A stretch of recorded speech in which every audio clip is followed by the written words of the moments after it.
After Trump, it is Germany's turn to say no to Ukraine.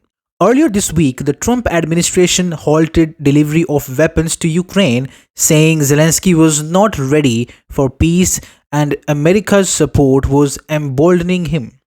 Now, the German Defense Ministry has issued a similar statement, arguing its top priority now was to build its own stockpile.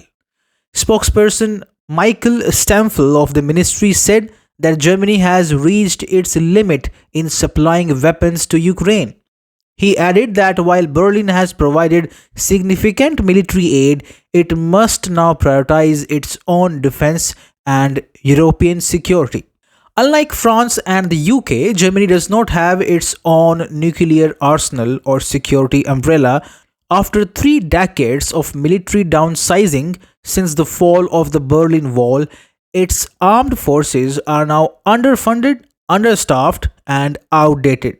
Germany is even struggling to fully equip a brigade of 5,000 troops for deployment in Lithuania as part of NATO's presence. Following Russia's full scale invasion of Ukraine 3 years back, Chancellor Olaf Scholz declared a turning point in Germany's defense policy and announced a €100 billion special fund to modernize the military. However, he failed to convince Germans that the country must move past its post war pacifism. While military experts warn that Russia could be capable of attacking a NATO country by 2030, Germany's sluggish pace of military reform suggests it could take decades to rebuild its forces. Thomas Klein Brockhoff of the German Council on Foreign Relations says even the Russian war of aggression against Ukraine has not created a sense of urgency in Germany, a sense that time to rebuild the military is not infinite. The Kiel Institute for the World Economy estimates that at the current rate of procurement, it would take Germany nearly 100 years, 100, just to restore its artillery howitzer count to 2004 levels. Once the Special Defense Fund dries up in next 2 years, Germany will face an annual budget gap of €30 billion just to maintain defense spending at NATO's current target of 2% of GDP. To reach the expected future target of 3% or more, the required amount will be nearly double.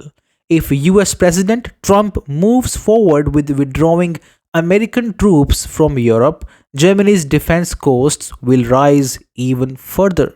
In that scenario, Germany looks in no position to keep providing Ukraine with the military supplies.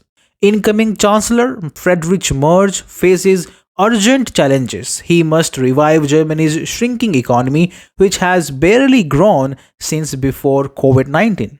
He must also address immigration issues that fueled the rise of right-wing AfD party and shape a foreign policy that addresses Europe's security concerns. Germany's decision to join Western allies in sanctioning Russia led to the loss of cheap Russian gas, triggering a deep recession and accelerating deindustrialization.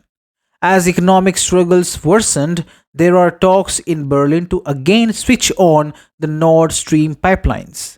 Just few days back, TFI Global reported how some US businessmen have begun talks with the White House to get the Nord Stream 2 pipeline in business as part of a broader peace deal with Russia.